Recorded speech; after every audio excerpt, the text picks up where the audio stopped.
I'd like to invite you back to a time when you first held a baby. So it might have been your baby, or it might have been your friend's baby, or your sister or your brother.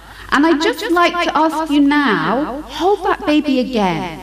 Just hold that little baby, hold it in your arms. Let me see you hold the baby. Show it to your friend next to you.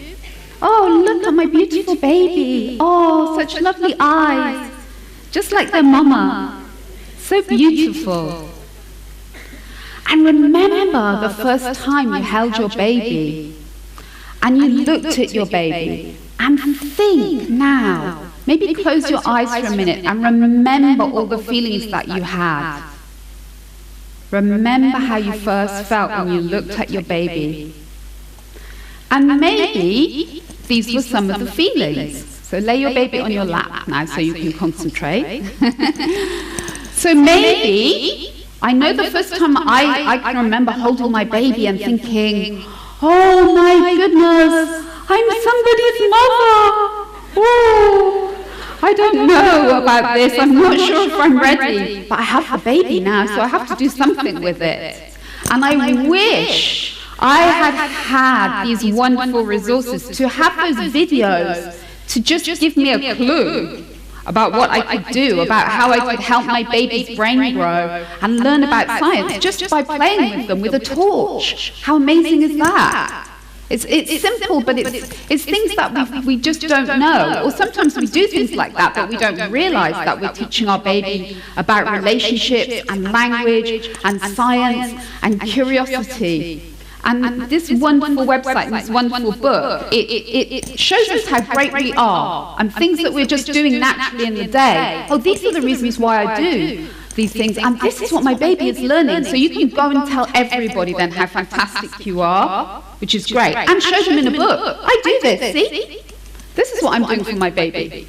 So sometimes when we first have our babies, we feel overwhelmed, we feel loving, we can feel very protective of our baby, don't we? Even now, my baby is 24 and he's this big, but he's still my baby. And I feel very, very, very protective about him. If anybody says, I can say things about my baby, anybody else says something, oh, there's big trouble. No, it's fine that he does that. He's my baby. Because he's the most important person in my world. Because we have this really, really, really strong relationship.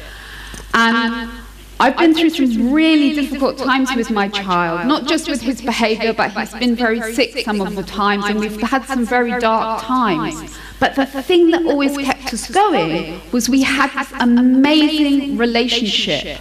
We've both worked really hard. And so when things are bad, we have lots of people we can go to, but we always come back together and we join back together, and that's what gets us through everything that life throws at us. So the relationship that you had when you first held your baby is the one that you need to keep going through thick and thin. And don't let anything or anyone come between it, because that's what will get your baby through the best, all the way through their life. But children really want to get on with us. They really want to please us. But sometimes it doesn't feel like that, does it? Not always. Sometimes it feels like they just find the one thing to drive us crazy. Is that true? Yes. But really, they're trying to find a way to connect with us. It's just that because they're children and their brains are not very developed, sometimes they get it wrong. And sometimes, here's another big secret, we accidentally teach them the wrong way to get an interaction with us. Because we're very busy and they're doing something to try and say, hello, see me, come and talk to me, come and be with me. And we're busy because we have to get the dinner, or we have to finish a conversation with our friend on the phone. So then they accidentally knock something on the floor. Oh, bang! Then we're interested. Now we're with them. Okay? So what does their little brain start to learn? Oh, when I do those big things, Then the mama comes, and then she sees me, even though it's not so good.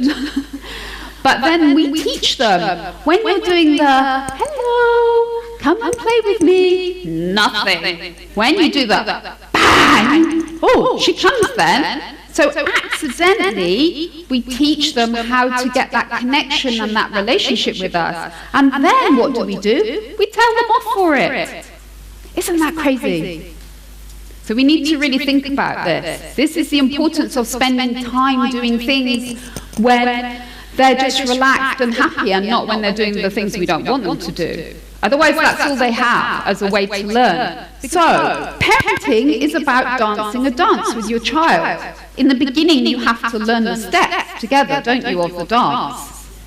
And you have to have a rhythm to your relationship. Because if you don't have the right rhythm, it feels like they're dancing a different dance to you. And on a bad day, that's exactly what it does feel like, doesn't it? You go to bed, you feel miserable, you know that you've not had a good day, you've been shouting a lot, you've got very upset with them, the dance has not gone well today.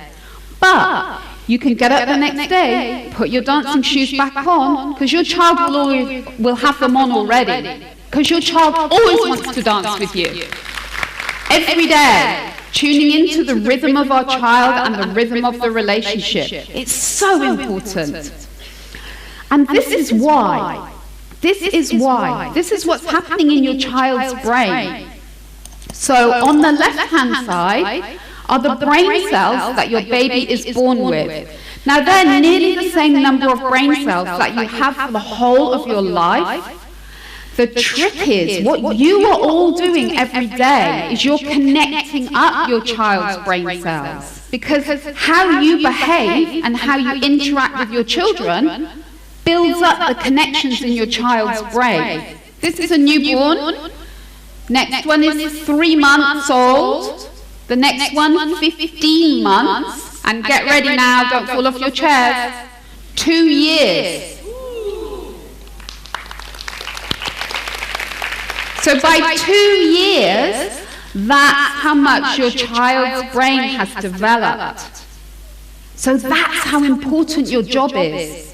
So if you ever catch yourself saying to somebody, I'm just a mom, stop. You're a brain builder. You are not just a mom. So the reason why your relationship matters with your child so very much is you then give them the gift of somebody they can come to and that you know about how they feel. That's what your job is. Your job is to check in emotionally all the time with your children, be smoothing those emotions down, be naming them and help them to understand where they feel them in their body.